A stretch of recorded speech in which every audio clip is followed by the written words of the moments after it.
નમસ્તે વિદ્યાર્થી મિત્રો, આપ સૌ મિત્રોનું એન્ટાયર સ્ટડી ચેનલ પર હાર્દિક સ્વાગત છે. મિત્રો, આજના લેક્ચરમાં પણ આપણે એક્ઝામ્પલ વિશે આપણે ચર્ચા કરવાના છીએ. ગયા લેક્ચરમાં આપણે લેક્ચર નંબર 15માં પણ આપણે એક્ઝામ્પલ વિશે ચર્ચા કરી હતી. તો આ લેક્ચરમાં પણ આપણે એક્ઝામ્પલ તે સમજવાના છીએ.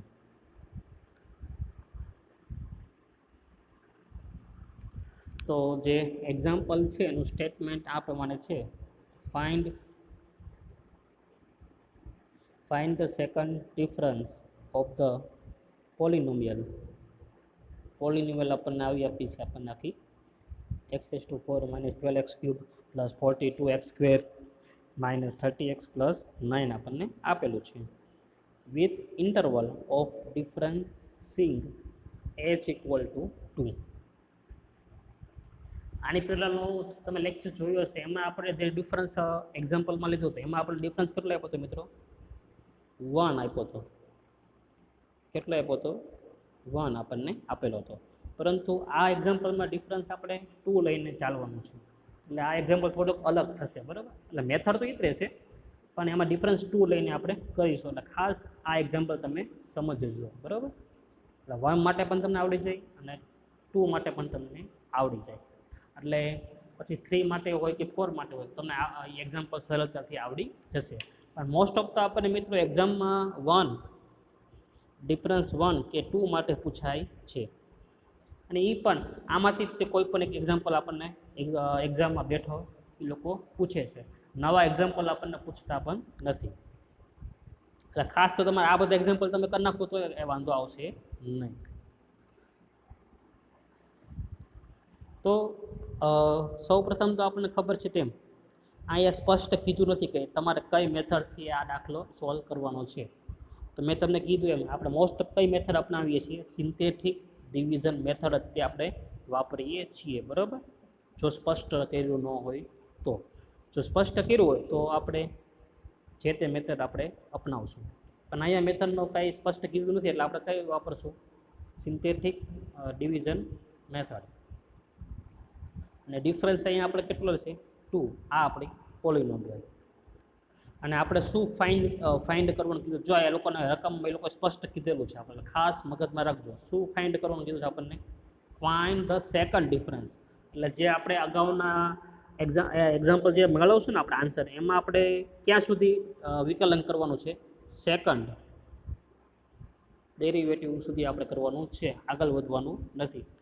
શા માટે? અહીંયા સ્પષ્ટ રકમમાં કીધેલું છે એટલા માટે. તો હવે આપણે એનું સોલ્યુશન સ્ટાર્ટ કરીએ. તો સિન્થેટિક ડિવિઝન મેથડ. તો ડિવાઇડિંગ ધ પોલિનોમિયલ સક્સેસિવલી એટલે કે શું? આમ ક્રમમાં, ટૂંકમાં 1 પછી 2, 2 પછી 3, એવી રીતે સક્સેસિવલી એટલે કે ક્રમાનુસાર. એનું ગુજરાતી કહું તો ક્રમાનુસાર થાય. તો ફર્સ્ટ તો તમને ખબર જ છે મિત્રો, શું લેવાનું આવે છે? આપણે એક્સ લેવાનું આવે છે. પછી 1 હોય કે 2 ડિફરન્સ માટે, કોઈ પણ ડિફરન્સ હોય, પેલો ઘટક તો શું લઈએ છીએ આપણે? 1. ત્યારબાદનું જે ઘટક છે મિત્રો હવે તમને લગતા આવડી જવું જોઈએ. પહેલા એક્ઝામ્પલમાં બધું મેં તમને સમજાવ્યું હતું. ડિફરન્સ કેટલો છે? 2. એટલે હવે એક્સ પછીનો જે ઘટક આવે કેટલો આવે? x - 2 આવે. પછીનો ઘટક 3 નહીં આવે, કયો આવશે? 4. શા માટે? ડિફરન્સ 2 છે એટલે કેટલો આવે? x - 4. પછી કેટલો આવશે? x - 6 આવે. અને કેટલા ઘટકો લખવાના થશે? મેક્સિમમ 4 પાવર આપણને આપેલો છે, એટલે કેટલા ઘટક લખવાનું થશે? 4 સુધી લખવાનું થશે. એટલે 1, 2, 3 અને 4. એવી રીતે તમારે કાઉન્ટ કરવાનું છે. હવે x⁵ હોત ને તો અહીંયા પછી હજી તમારે લખવાનું થાય x - 6, પછી શું લખવાનું આવે? તમારે x - 8 લખવાનું આવે, તો જ તે 5 થાય ને. એટલે 1, 2, 3, 4 અને 5. પણ જો 5 આપ્યું હોય તો. પણ મોસ્ટ ઓફ તો આપણને મેં તમને કીધું એમ આમાંથી જ તે કોઈ પણ તમને એક્ઝામ એક દાખલો પૂછાશે.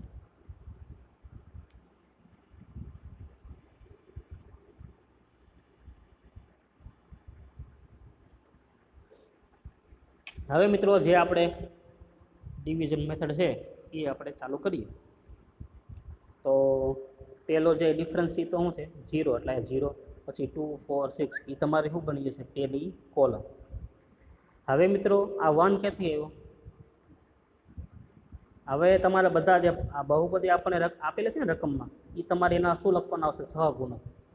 તો અહીંયા 1 છે એટલે અહીંયા પેલો ઘટક 1, પછી -12 છે એટલે -12, 42 છે એટલે 42, -30 છે એટલે -30. નિશાની પણ ખાસ ધ્યાન રાખજો. 9 છે કોન્સ્ટન્ટ, એટલે અહીંયા કોન્સ્ટન્ટ પર 9 આપ્યું છે, અહીંયા શું આવશે? 9. તો આ રીતે મિત્રો આપણને ફર્સ્ટ જે રો છે એ આપણે લખી દીધી.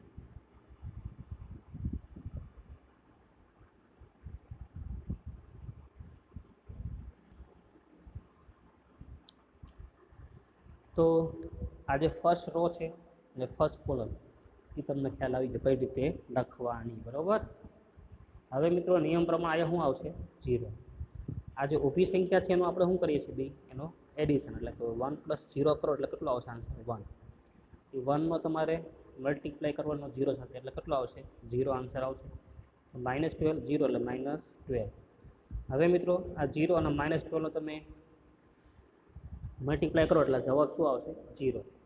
એટલે આનો તમે પાછો એડિશન કરો એટલે કેટલો આવશે? 42.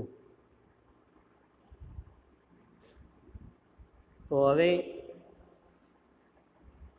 42 અને 0 તમે પાછો એડિશન કરો, મલ્ટીપ્લાય કરો એટલે કેટલો આવશે? 0. અને આનો પાછો એડિશન એટલે -30. -30 મલ્ટીપ્લાય 0 એટલે કેટલો આવશે? 0. પાછો આ બેનો તમે સરવાળો કરો એટલે કેટલો આવશે? 9. હવે આને શું કરવાનું? બોક્સમાં તમે બોક્સ કરી દો, આને દૂર રાખો. હવે મિત્રો આ તે પદ્ધતિથી આપણે આગળ પ્રોસેસ કરવાની છે. બેનો એડિશન એટલે 1, આ બેનો મલ્ટીપ્લાય એટલે કેટલો આવશે? 2. આ બેનો એડિશન -12 + 2 એટલે કેટલો આવશે? -10 આવે. સરવાળો કરો તો -10 અને 2નો મલ્ટીપ્લાય એટલે ગુણાકાર કરો એટલે 10 × 2 = 20 એટલે કેટલા આવશે? -20. એ તમારે ન્યા લખવાના થશે. પાછો એડિશન એટલે 22. આ બેનું મલ્ટીપ્લાય એટલે 22 × 2 = 44. 44 ક્યાં લખવાના આવશે? તમારા આગળના ઘટકે. -30 એટલે 44 એટલે કેટલા આવશે? 14 આવે. એના પાછળ બોક્સમાં તમે અલગ લખી દો. હવે આ જ પ્રોસેસ આગળ આપણે ચાલુ રાખવાની. ક્યાં સુધી? 6નું ન થાય ત્યાં સુધી. એટલે બહુ સિમ્પલ છે. તમે જે ઊભું વસ્તુનું તમે જે કરો છો ને મિત્રો, આ ઊભીનું, એનું તમારે શું કરવાનું હોય છે? સરવાળો. પછી તમે જે ક્રોસ કરો ને ત્યાં તમારે શું કરવાનું આવે? ગુણાકાર. આ તમારે બે વસ્તુ યાદ રાખવાની છે. ઊભી સંખ્યાનો સરવાળો અને જે ક્રોસમાં કરી એનો ગુણાકાર. એ ગુણાકાર આગળના સ્થાને તમારે લખી દેવાનો. આ રીતે આગળ વધીશું. હવે મિત્રો 4 માટે તમે કરો એટલે આપણને અહીંયા શું મળે છે? 0 4 24 અને આન્સર શું આવશે? 1 -6 -2. હવે નિયમ પ્રમાણે અહીંયા શું આવશે? 0 આવશે. હવે 1 અને 0નો તમે સરવાળો કરો એટલે 1 આવશે. હવે 1 અને આ 6નો મલ્ટીપ્લાય કરો એટલે કેટલા આવશે? 6. એ 6 આ તમે લખવાના. -6 + 6 એટલે શું થઈ ગયું? 0. એને તમે બોક્સમાં લખી દો. તો ફાઇનલી મિત્રો આપણને આટલી વસ્તુ મળી. આ 1 0 -2 14 અને 9 એ આપણા માટે અગત્યનું છે. એટલે આ જે ઘટકો છે એ ઘટકોનો ઉપયોગ કરીને આપણે શું લખશું? બહુપદી બનાવશું. અને એ બહુપદી પણ તમને લખી દઉં. જો પહેલાં મહત્તમ ઘાત કેટલી આવશે? x⁴, પછી x⁴, પછી x⁴, પછી x⁴, પછી આયા કોન્સ્ટન્ટ પદ. નિશાની કોની પર આધાર રાખશે?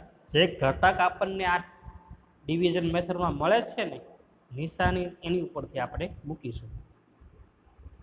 તો મિત્રો અહીંથી નીચેથી શરૂઆત કરવાની છે. આપણે નીચેથી શરૂઆત કરવાની છે. તો પહેલાં મેં લખ્યું હતું એમ x⁴, પછી x⁴, પછી શું છે? x⁴, પછી x⁴, પછી x⁴ અને અહીંયા શું આવશે? કોન્સ્ટન્ટ પદ. તો સૌ પ્રથમ જે ઘટક છે કયો આવશે 1, નીચેથી આપણે શરૂઆત કરવાની છે, ખાસ યાદ રાખજો. તો પહેલાં આવશે 1, એ કોનો સહગુણક બનશે x⁴ નો, જે મહત્તમ ઘાત હોય ને એનો સહગુણક તે બને. તો અહીંયા હું લખી દેવાનું +1. પછી 0 છે મિત્રો. હવે 0 છે તો અહીંયા શું લખાય +0 ગુણ્યા x⁵. હવે મિત્રો પછી કેટલા છે -2, તો એ કોનો સહગુણક બનશે x² નો. કોનો સહગુણક બનશે x² નો, એટલે શું આવશે -2. પછી મિત્રો 14, એ 14 કોનો સહગુણક બને x⁴ નો, એટલે અહીંયા હું લખીશું +14. અને છેલ્લો જે ઘટક વધે છે મિત્રો શું વધે છે 9. એ તો શું બને છે જો અહીંયા છેલ્લે કાંઈ છે ને એટલે શું હોય એ શું બની જાય ઓટોમેટિક કોન્સ્ટન્ટ ટર્મ બની જશે. પ્લસ હોય તો પ્લસ લખવાનું, માઇનસ હોય તો માઇનસ. અહીંયા 9 કેવા છે પ્લસ, એટલે શું આવશે +9 લખવાના આવશે. તો આ જે મળે છે આપણને મિત્રો એ આપણી શું થઈ ગઈ રિક્વાયર્ડ ઇક્વેશન થઈ ગયું આપણું, બરાબર. માગેલું સમીકરણ થઈ ગયું. એનું પછી તમારે શું કરવાનું આવશે, જેટલા વિકલન તમને રકમમાં માગે એટલા વિકલન એને ગોતી દેવાના. સેકન્ડ ડિફરન્સ કે સેકન્ડ ડેરિવેટિવ કે તો સેકન્ડ, થર્ડ હોય તો થર્ડ સુધી આપણે ગોતવાનું, બરાબર. અહીંયા આપણને સેકન્ડ ડિફરન્સ સુધી કીધું છે એટલે આપણે સેકન્ડ ડેરિવેટિવ સુધી તે ફાઇન્ડ કરીશું.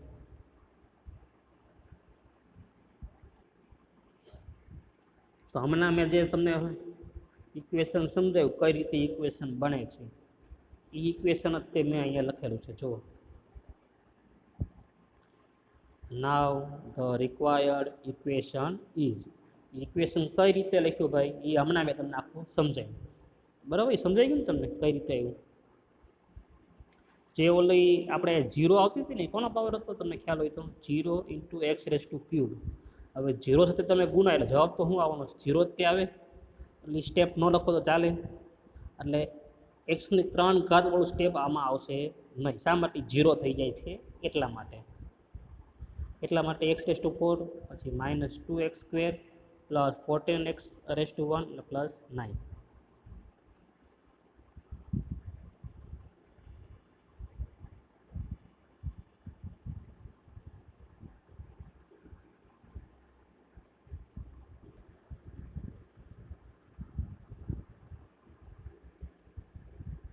તો હવે મિત્રો હવે અહીંથી મેથડ ચેન્જ થાય છે. એટલે જ્યારે એક્ઝામ્પલમાં ડિફરન્સ આપણને h=1 આપેલું હોય તો એક્ઝામ્પલ કઈ રીતે સોલ્વ કરવાનું એ અગાઉનું એક્ઝામ્પલ આપણે સમજી ગયા. એમાં માત્ર આપણે શું કરતા ડાયરેક્ટ શું કરી દેતા વિકલન કરી નાખતા. પરંતુ મિત્રો જ્યારે આપણને ડિફરન્સ h=2 આપેલો હશે ને ત્યારે મેથડમાં પરિવર્તન આવશે. તો કયા કયા ચેન્જીસ આવશે યાદ રાખજો. 2 ચેન્જીસ મુખ્ય આવવાના છે. એક તો તમારે શું કરવાનું હશે કે જે આપણને ઇક્વેશન મળે છે બરાબર એ ઇક્વેશનનો તમારે શું કરવાનું આવશે. એક તો પહેલા સ્ટેપમાં તમારે શું કરવાનું આવશે, પહેલા સ્ટેપમાં એનું શું કરશો તમે વિકલન કરશો, બરાબર, ડેરિવેટિવ કરશો પહેલા સ્ટેપ. પછી સેકન્ડ સ્ટેપમાં તમારે શું કરવાનું આવશે, એમાં એ ઇક્વેશનનો જે આન્સર મળે એને તમારી આખા ઇક્વેશનને તમારે શું કરવાનું 2 વડે ગુણી દેવાનું. હા, 2 વડે શા માટે ગુણવાનું એવો પ્રશ્ન થાય આપણને. તો આ દાખલામાં આપણને ડિફરન્સ કેટલો લેવાનો કીધો છે ભાઈ 2. એટલા માટે મેં અહીંયા શું કર્યું છે 2 વડે મલ્ટીપ્લાય કરીશ આખા ઇક્વેશનને. જે ઓલો આન્સર મળે તે કયો વિકલનનો છે. હવે આપણને દાખલા તરીકે રકમમાં ડિફરન્સ આપણને 3 કે તો તમારે કેટલા વડે મલ્ટીપ્લાય કરવાનું થશે આખા ઇક્વેશનને 3 વડે. મગજમાં બેસી ગયું મિત્રો શું કરવાનું છે ભાઈ, પહેલાં એનું વિકલન કરો. પહેલાં શું કરવાનું આવશે એનું ડેરિવેટિવ. પહેલાં આપણે શું કરશું એનું વિકલન એટલે કે ડેરિવેટિવ કરશો. ત્યારબાદ ના સ્ટેપમાં એને શું કરવાનું છે? આપણે 2 વડે આખા સમીકરણને શું કરવાનું? જે જવાબ મળે એને આપણે 2 વડે ગુણી દેવાનું રહેશે. અને આ પ્રોસેસ આપણે જે રકમમાં માગેલું હોય ડિફરન્સ ત્યાં સુધી કરવાની. કેટલા સુધી કરવાનું કીધી છે રકમમાં? આપણે જોવો તો તમે સેકન્ડ ડિફરન્સ. રકમમાં તમે વાંચશો તો એમાં લખેલું જ છે સેકન્ડ ડિફરન્સ. તો આપણું આનું આ દાખલામાં આપણે બીજા વિકલન સુધી આપણે જશું. એ બીજા વિકલનને 2 વડે ગુણીશું, ત્યારબાદ એનું સાદુરૂપ આપશું. એ આપણો આ દાખલાનો જવાબ થશે. શું કરવાનું છે ખ્યાલ આવી ગયો તમને? પ્રોસેસ દરેક દાખલામાં આ તે પ્રમાણે તમારે ચાલવાનું રહેશે.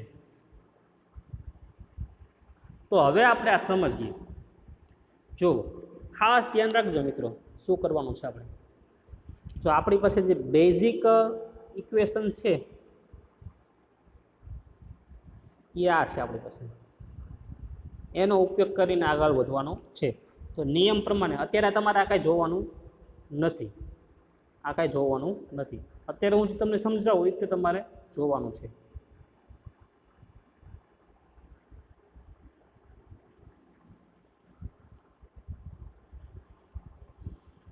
તો હવે જો એક સૂત્ર અહીંયા આપણે આવે છે, એ સૂત્ર આપણે તમને સમજાવી દો. શું છે? Del X square equal to R H X raise to R minus 1. આ સમજાવું તમને.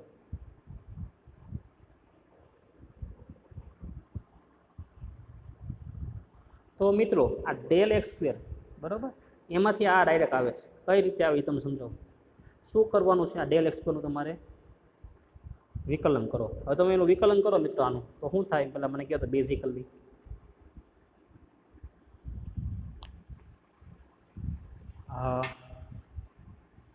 સોરી, આ તમારે 2ની જગ્યાએ શું આવશે?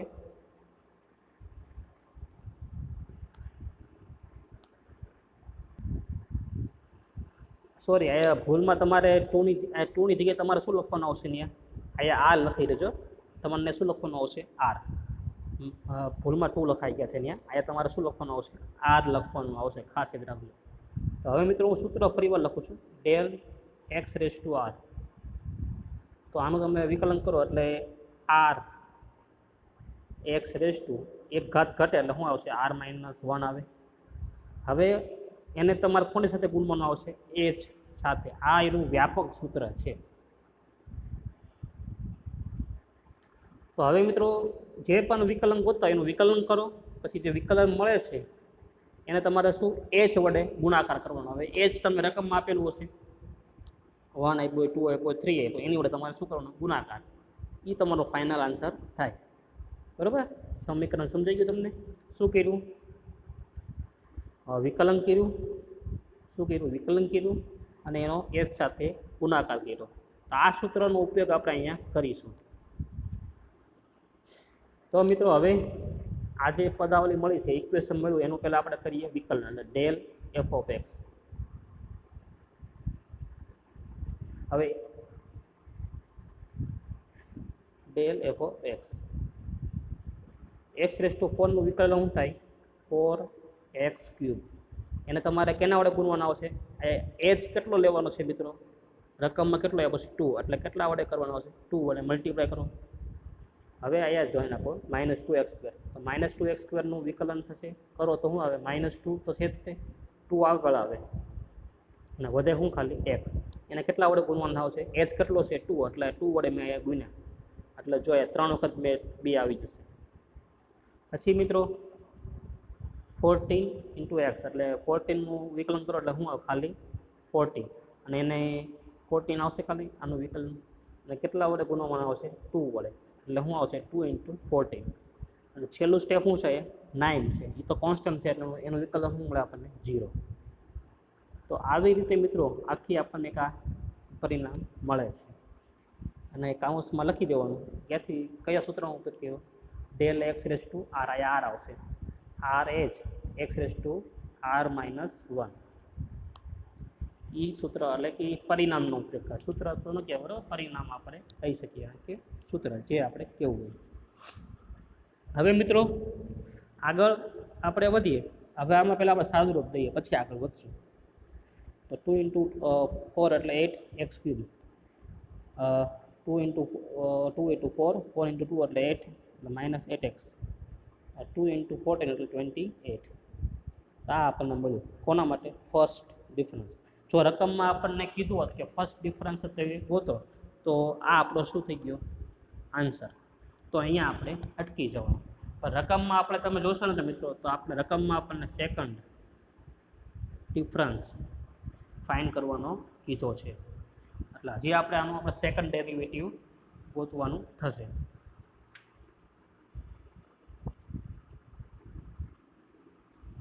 તો સેકન્ડ ડેરિવેટિવમાં કાંઈ ન હોય, બહુ સિમ્પલ જ છે. હવે તો આવડી જશે તમને. ડેલનું છે del square F of x. હવે 8x ક્યુબ છે તો એનું તમે વિકલન કરો એટલે શું આવશે? 8 ઇન્ટુ 3 આગળ આવે, એક્સ ક્યુબનું થાય એક્સ સ્ક્વેર, અને કેટલા વડે મલ્ટીપ્લાય કરવાના? નિયમ જે આપણો છે, વિકલન કરો અને એચ વડે એને ગુણો. એચ કેટલા છે અહીંયા? 2, એટલે 2 વડે મેં શું કર્યું? મલ્ટીપ્લાય, એટલે આવું મળશે આપણને આખું. એટલે 2 ઇન્ટુ 8 ઇન્ટુ 3 મળશે આપણને. એવી રીતે -8xનું વિકલન થાય -8x1, અને કેટલા વડે મલ્ટીપ્લાય કરશું આપણે? 2 વડે. શા માટે? ડિફરન્સ 2 આપ્યો છે એટલા માટે. એટલે -2 ઇન્ટુ 8, અને 28 છે તો કોન્સ્ટન્ટ છે, એટલે એવું થઈ ગયું 0. હવે મિત્રો એનું સાદુરૂપ દો. 8 2 16 13 48, 48x સ્ક્વેર, 8 2 16 -16. મિત્રો આ જે મળ્યો છે એ આપણા એક્ઝામ્પલનો શું છે? આન્સર. હવે તમે અટકી જાઓ તો આ તમારો એક્ઝામ્પલ કેવો કહેવાય? સાચો જ કહેવાય. આન્સર કેવો છે તમારો? સાચો જ છે. પરંતુ હજી આ લોકો થોડું સાદુરૂપ દે છે, બરાબર? જો શું આપે સાદુરૂપમાં એ આપણે હવે સમજીએ.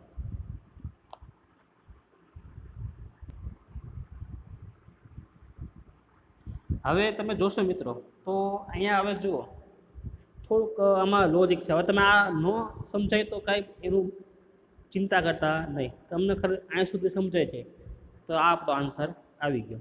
જેને સમજાય તો તમે આગળ લખી શકો આવી રીતે. હવે કઈ રીતે લખવાનું તમને સમજાવું. હવે અહીંયા જો શું છે? 48x square. તો હવે મેં આ એક્સ સ્ક્વેર છે ને મિત્રો, એનો બે ભાગ પાડું છું. કેવી રીતે? 48x, હજી એક એક્સ વધ્યો ને, એક્સ સ્ક્વેર છે એટલે એક એક્સ વધ્યો. એ એક્સને હું જે છે એ આગળનું જે ડિફરન્સ છે, આપણે જે અગાઉ મેં લખ્યું ને, આપણે કયા કયા ડિફરન્સ હતા આપણા? x -2 હતો, પછી શું હતો? x -4 હતો, અને છેલ્લે કયો હતો? x -6. તો આ જે ડિફરન્સો છે એમાંથી આપણે પસંદ કરવાનું છે. હવે તો જો અહીંયા એક્સ સ્ક્વેર છે, એમાં એક્સ સ્ક્વેર છે એટલે 2 વખત એક્સ આવે છે, તો એક એક્સ તો મેં લખી દીધો. હવે એક જે એક્સ વધે છે એ આપણે ડિફરન્સમાંથી લખવાનું છે. હવે એક્સ પછી કયો ડિફરન્સ આવે છે ભાઈ? x -2, તો x -2 લખવાનું. x -1 આવતો હોય તો x -1 લખવાનું. પછી x -3 આવતો તો x જે આવતો એ આપણે લખી દેવાનું. એટલે એક્સ સ્ક્વેરમાં આપણે જોઈએ તો એક એક્સ અને એની પછીનો જે ડિફરન્સ આવે રકમમાં, કયો ડિફરન્સ લખ્યો છે આપણે અગાઉ પહેલા સ્ટેપમાં? x -2. એટલા માટે મેં x -2 લખ્યો છે. -16 એઝ ઇટ ઇઝ. હવે આનું આપણે સાદુરૂપ દો. 48x ને અંદર લઈ જાઓ એટલે 48x² -48 2 96x -16. તો આ આપણો શું આવી ગયો? આન્સર. તો જ્યારે પણ સેકન્ડ ડિફરન્સ ફાઇન્ડ કરવાનું કહે તો આવી રીતે આપણે ફાઇન્ડ કરીશું. આ પણ તમારો આન્સર જ છે. આગળ તમારે જેમ જવું હોય તો આવી રીતે ફાઇનલ તમે આન્સર લાવી શકો. તો મિત્રો આપણે શું શું કર્યું આપણે એક્ઝામ્પલમાં? પહેલાં તો જ્યારે પણ આપણે સેકન્ડ ડિફરન્સ ફાઇન્ડ કરવાનું કહે અને ડિફરન્સ આપણે 2 આપ્યો હોય અને એ કંઈ મેથડનો ઉલ્લેખ ન હોય તો આપણે હંમેશા કઈ મેથડ તે આપણે વાપરશું? Synthetic division method. સૌપ્રથમ એ ડિફરન્સ પ્રમાણે આપણને એ ફાઇન્ડ કરી લેવાના. x -2 x -4 x -6. ત્યારબાદ એ જે ડિફરન્સ હોય એ આપણે પહેલી કોલમ થશે. ત્યારબાદ બહુપદીના સહગુણકો લખશો. એ સહગુણકો લખાઈ જાય પછી આપણે સિન્થેટિક ડિવિઝન મેથડનો ઉપયોગ કરીને આવા આપણે ઘટકો ગોતી લઈશું. એ ઘટકોનો ઉપયોગ કરીને છેલ્લા જે ઘટકો મળે છે આપણે બોક્સ કરેલા, એટલે અહીંથી આપણે શરૂઆત કરીએ છીએ, આવી રીતે લખીએ છીએ, બરાબર? 1 થી શરૂઆત કરીએ અને 9 એ પૂરું થશે. આ આપણે કહેવાય ને તો x⁴ કહેવાય, આ x³ કહેવાય, આ x², એવી રીતે છેલ્લે કોન્સ્ટન્ટ પદ આવે. એ પદાવળી કેમ લખાય એ પણ આપણે સમજી ગયા છે. એ રિક્વાયર્ડ ઇક્વેશન થશે આપણે. હવે સેકન્ડ ડિફરન્સ આપણને કીધેલો છે, એટલે સેકન્ડ ડિફરન્સ સુધી આપણે વિકલન કરશું. સેકન્ડ ડિફરન્સ છે એટલે એમાં આપણે આ સૂત્રનો ઉપયોગ કરીને એ આપણે આખું તારવીએ છીએ. કઈ રીતે આવી આપણે આખું સમજ્યા, બરાબર. તો સેકન્ડ ડિફરન્સ હોય ત્યારે આપણે આવી રીતે આખો દાખલો સોલ્વ કરીશું. હવે આની જેવા તે થોડાક એક્ઝામ્પલ છે એ હું તમને જાતે પ્રેક્ટિસ માટે તમને આપું છું, અને તમને હું આપણા ગ્રુપમાં પણ હું એની PDF તમને હું મૂકી દઈશ. એટલે જો જ્યાં તમે અટકો ત્યાં તમે એ જોઈ લેજો, બરાબર. કયા કયા એક્ઝામ્પલ છે એ તમને હું બતાવી દઉં છું. એ તમારે જાતે પ્રેક્ટિસમાં કરવાના છે.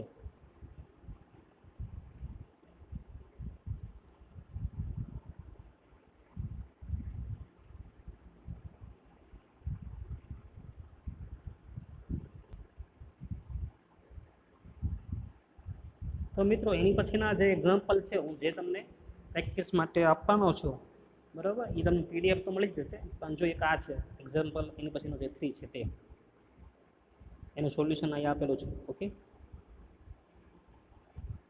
આ એક્ઝામ્પલ મિત્રો આપણે આમાં કંઈ સ્પષ્ટ 2 મેથડથી મેં આ એક્ઝામ્પલ ગણેલો છે.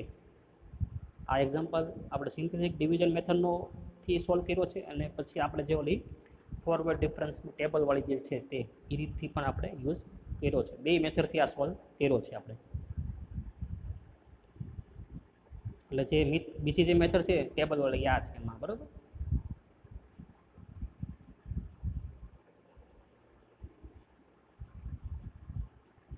પછીનો જે એક્ઝામ્પલ છે ત્યાં છે કે express the following in factorial notation taking h = 2. એટલે ડિફરન્સ કેટલો લેવાનો છે આપણે? અહીંયા 2 લેવાનો છે. Find there difference of second order. અને આમાં કેટલા સુધી આપણે ફાઇન કરવાનું છે? બીજા વિકલન સુધી આપણે ફાઇન કરવાનો છે. બીજું વિકલન તમે ગોતો છો એમાં તમારે કેટલા વડે ગુણવાનું આવશે? 2 વડે ગુણવાનું આવશે. શા માટે? ડિફરન્સ 2 છે એટલા માટે. આ એનો પહેલો એક્ઝામ્પલ છે, ત્યારબાદ એનો બીજો એક્ઝામ્પલ આવશે. આ એનું સોલ્યુશન. સેકન્ડ ડિફરન્સ છે એટલે del² સુધી મળશે આપણને. એની પછીનો જે એક્ઝામ્પલ છે મિત્રો તે આ છે. આ એની રકમ છે અને એનું સોલ્યુશન, બરાબર. આમાં જ્યાં પણ તમે અટકાવો ત્યાં તમે મને પ્રશ્ન પૂછી શકો છો. પણ તમને હવે મેથડ સમજાઈ ગઈ છે એટલે તમે ડાયરેક્ટ તમે પહેલાં તો પ્રયત્ન એવો કરજો કે તમે જાતે મોઢે એ એક્ઝામ્પલ સોલ્વ કરો, બરાબર. જ્યાં અટકો ત્યાં તે એનું સોલ્યુશન તમારે આ જોવું. અને સોલ્યુશનમાં પણ કંઈ ક્વેરી હોય તો તમે મને ક્વેશ્ચન કરી શકો છો. તો આના પછીના જે નેક્સ્ટ લેક્ચરમાં હશે આપણે મળશું ત્યારે કંઈક નવી થિયરી કે એક્ઝામ્પલ લઈને આપણે મળીશું. Thank you.